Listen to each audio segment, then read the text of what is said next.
राष्ट्रपति के अभिभाषण पर प्राइम मिनिस्टर मोदी ने राज्यसभा में जवाब दिया। पीएम मोदी ने रवनीत बिट्टू और राहुल गांधी के बीच बहस को दुखद बताया और कहा कि गांधी परिवार के शातिर दिमाग ने सिखों का अपमान किया। कांग्रेस के युवराज ने देश के बेटे को गद्दार कहा। विरासत को चुराना कांग्रेस की पुश्तैनी आदत है।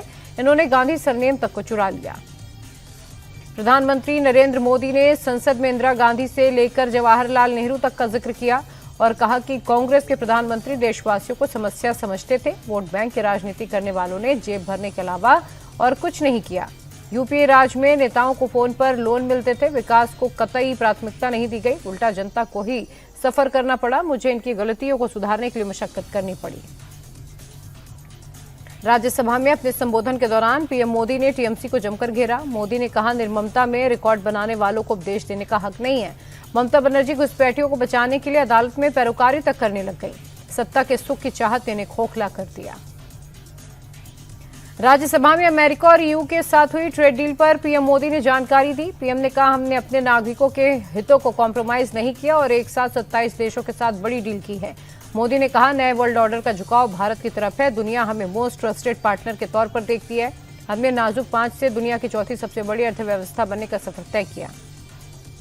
लोकसभा में बिना चर्चा के राष्ट्रपति के अभिभाषण पर धन्यवाद प्रस्ताव पास हो गया। ध्वनि मत से सदन में धन्यवाद प्रस्ताव पारित हुआ। आपको बता दें, कल विपक्ष के भारी हंगामे के चलते पीएम मोदी का संबोधन टल गया था।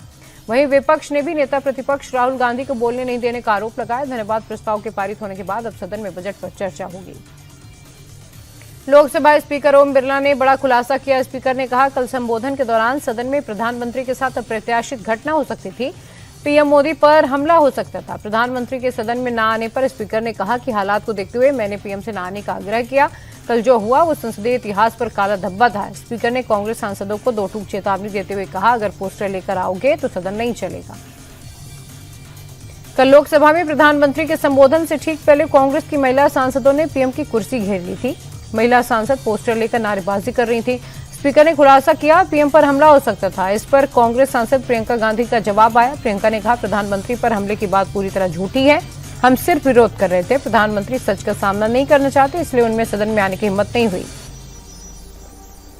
पीएम को लेकर विपक्ष ने मोर्चा खोल दिया। पूरा विपक्ष एकजुट होकर सरकार और प्रधानमंत्री का विरोध कर रहा है और इसी बीच समाजवादी पार्टी के वरिष्ठ सांसद रामगोपाल यादव ने कल की घटना को लेकर विपक्ष को कटघरे में खड़ा कर दिया।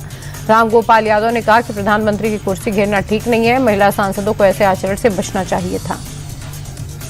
राहुल गांधी के गद्दार दोस्त वाले बयान पर केंद्रीय मंत्री रवनीत सिंह बिट्टू फायर मोड में हैं। राहुल गांधी पर निशाना साधते हुए उन्होंने कहा कि राहुल बंधुआ मजदूरों की तरह अपने सांसदों को आगे कर उन्हें निलंबित करवा देते हैं और खुद मौज से गाड़ी में संसद में आते हैं।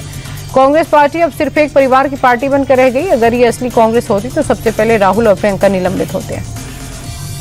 चुनाव से पहले ममता सरकार ने अपने बजट में बड़ा मास्टर स्ट्रोक खेला। 4 लाख करोड़ से ज्यादा के बजट में दीदी ने बेरोजगारों को अगले 5 साल तक हर महीने 1500 रुपए की मासिक मदद का ऐलान किया। महिलाओं के लिए लक्ष्मी भंडार योजना में 5 रुपए प्रतिमाह की बढ़ोतरी हुई। सरकारी कर्मचारियों के महंगाई भत्ते में 4% का इजाफा हुआ और आंगनबाड़ी वर्कर्स के भत्ते में 1000 रुपए बढ़ाए गए। भारत अमेरिका के बीच ट्रेड डील को लेकर कंफ्यूजन पर विदेश मंत्रालय ने स्थिति साफ कर दी है। रूसी तेल की खरीद रोकने वाले डोनाल्ड ट्रंप के दावे को विदेश मंत्रालय ने खारिज कर दिया और कहा कि हम अपने नागरिकों की सुविधा के हिसाब से खरीद जारी रखेंगे। साथ ही वेनेजुएला से तेल खरीद पर रास्ता भी खुल चुका है। बिहार विधानसभा में तेजस्वी यादव सीएम नीतीश पर फायर मोड में दिखे। उन्होंने कहा कि हमारी कृपा से नीतीश को 2 बार मुख्यमंत्री का पद मिला। कई बीजेपी विधायक हमारे पास टिकट मांगने आए थे। महागठबंधन को हराने के लिए 40,000 करोड़ रुपए खर्च कर वोट खरीदे गए। आप लोगों ने 20 साल में बिहार में बर्बादी दी और घिसी पिटी बातों से वाहवाही बटोरी। बिहार विधानसभा में नीतीश कुमार ने तेजस्वी पर बड़ा आरोप लगाया और कहा कि डिप्टी सीएम रहते हुए तेजस्वी घोटाला करने लगे थे और इसीलिए हमने महागठबंधन को छोड़ दिया। सभी के सामने नीतीश ने तेजस्वी को कहा कि तुम तो बच्चे हो, सबको पता है तुम्हारे माता पिता ने बिहार को कैसे लूटा। प्रशांत किशोर की जनसुराज पार्टी ने पिछले साल हुए बिहार चुनाव नतीजों को सुप्रीम कोर्ट में चुनौती दी है। पार्टी ने विधानसभा चुनाव को अवैध बताते हुए रिट याचिका दाखिल कर नए सिरे से चुनाव कराने की मांग की। पार्टी के मुताबिक चुनाव में आचार संहिता का उल्लंघन हुआ। राज्य सरकार ने कथित तौर पर महिला मतदाताओं के खाते में 10,000 रुपए ट्रांसफर किए। पार्टी ने इसे भ्रष्ट आचरण और वोट खरीदने की कोशिश बताया। आपको बता दें, 2025 में हुए चुनाव में पीके की पार्टी की करारी हार हुई। बिहार के मुख्यमंत्री नीतीश कुमार के बेटे निशांत इन दिनों वृंदावन की यात्रा पर हैं। कृष्ण नगरी में निशांत बिना किसी वीआईपी प्रोटोकॉल और तामझाम के आम आदमी की तरह घूमते नजर आए। हवाई चप्पल और ई रिक्शा में ब्रज की गलियां घूम रहे थे। उन्होंने आम श्रद्धालु की तरह लाइन में लगकर मंदिर में दर्शन किए। निशांत आमतौर पर सार्वजनिक जीवन और मीडिया की सुर्खियों से दूर रहते हैं। ऑल इंडिया मुस्लिम जमात के अध्यक्ष मौलाना शहाबुद्दीन रिजवी बरेलवी ने यूपी के सीएम योगी की तारीफ की।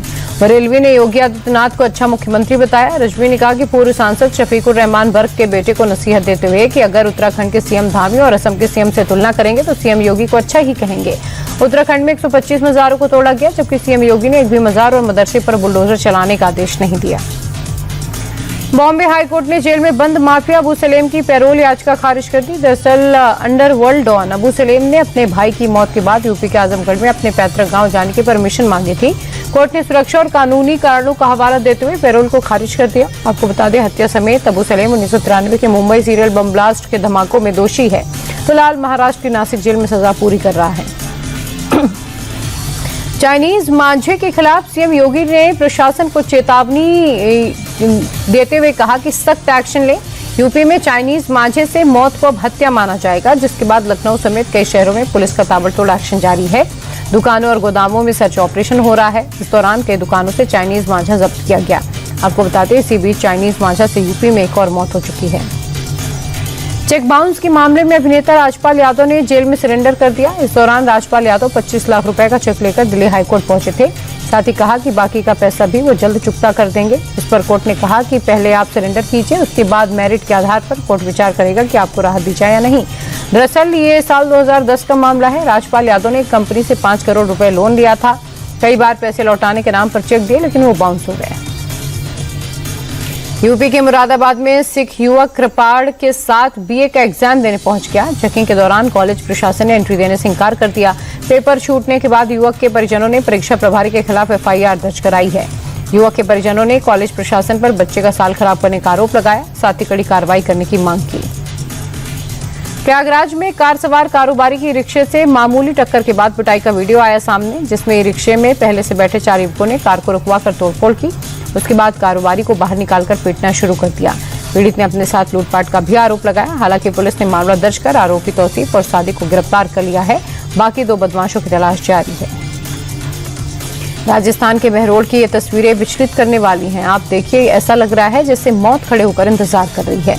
दरअसल लैब टेक्नीशियन बाइक से अपने बच्चों को स्कूल छोड़ने के लिए जा रहा था, तभी करीब 100 साल पुराने मकान का छज्जा चलती बाइक पर आ गिरा, जिसमें युवक की इलाज के दौरान मौत हो गई, जबकि उसके जुड़वा बच्चे गंभीर रूप से जख्मी हो गए, जिनको जयपुर के जेके लोन हॉस्पिटल में एडमिट किया गया है। राजस्थान में अवैध कब्जों के खिलाफ ताबड़तोड़ बुलडोजर एक्शन जारी है। तस्वीरें राजसमंद जिले की, जहां नशा तस्कर की अवैध संपत्ति के खिलाफ प्रशासन ने बुलडोजर चलाया। प्रशासन ने नशा तस्कर सुरेंद्र सिंह के ठिकानों को जमींदोज कर दिया। आरोपी के खिलाफ एनडीपीएस कानून के तहत कई मामले दर्ज हैं और इस समय वो जेल में है। नगर निगम की जमीन पर कई कब्जे किए हुए थे, जिसे आज मुक्त कराया गया। इंदौर के रावजी बाजार में भी अवैध अतिक्रमण के खिलाफ बुलडोजर से ध्वस्तीकरण अभियान चलाया गया। नगर निगम के नालों के ऊपर 21 मकानों और दुकानों के अवैध हिस्से पर नगर निगम ने कार्रवाई की। इस दौरान मौके पर भारी पुलिस फोर्सेस की तैनाती रही। दरअसल निगम आयुक्त ने अवैध निर्माण को हटाने का अल्टीमेटम दिया था, जिसके बाद प्रशासन की तरफ से ये एक्शन हुआ है। छत्तीसगढ़ की विष्णुदेव साय सरकार ने नक्सलवाद को खत्म करने के लिए कमर कस ली। आपको बता दें, छत्तीसगढ़ के बीजापुर में 12 नक्सलियों ने सरेंडर किया, जिसमें 8 महिला नक्सली भी शामिल हैं। सरेंडर करने वाले नक्सलियों पर 46 लाख का इनाम था। 2024 से अब तक बीजापुर में 888 नक्सलियों का सरेंडर हो चुका है। आईजीपी सुंदर राज ने बताया कि बस्तर का 95% इलाका नक्सल मुक्त हो चुका है। बाकी जगहों पर ऑपरेशन अभी भी जारी है।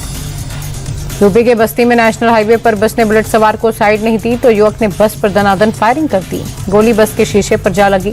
वारदात के बाद बस में अफरा तफरी मच गई। यात्रियों ने आरोपी को दौड़ाकर पकड़ने की कोशिश की, लेकिन वो बुलेट से फरार हो गया।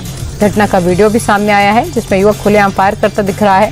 फिलहाल पुलिस आरोपी की तलाश कर रही है। संघ लोक सेवा आयोग यूपीएससी ने नियमों को बड़ा बदलाव कर दिया है।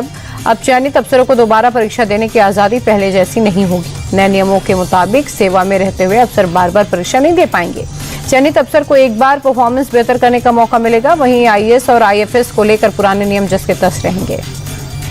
अभिनेता मनोज वाजपेयी की नेटफ्लिक्स पर आने वाली फिल्म घूसखोर पंडित को लेकर देश भर में बवाल हो गया। फिल्म पर जातिवाद के आरोप लग रहे हैं। आरोप है फिल्म के जरिए पंडित जैसे सम्मानजनक शब्द को बदनाम करने की कोशिश की जा रही है। जानबूझकर एक समुदाय की छवि को खराब किया जा रहा है। वहीं अब सोशल मीडिया पर फिल्म को बायकॉट करने का कैंपेन शुरू हो गया। साथ ही दिल्ली हाईकोर्ट में फिल्म के रिलीज पर रोक लगाने के लिए याचिका दायर हुई है।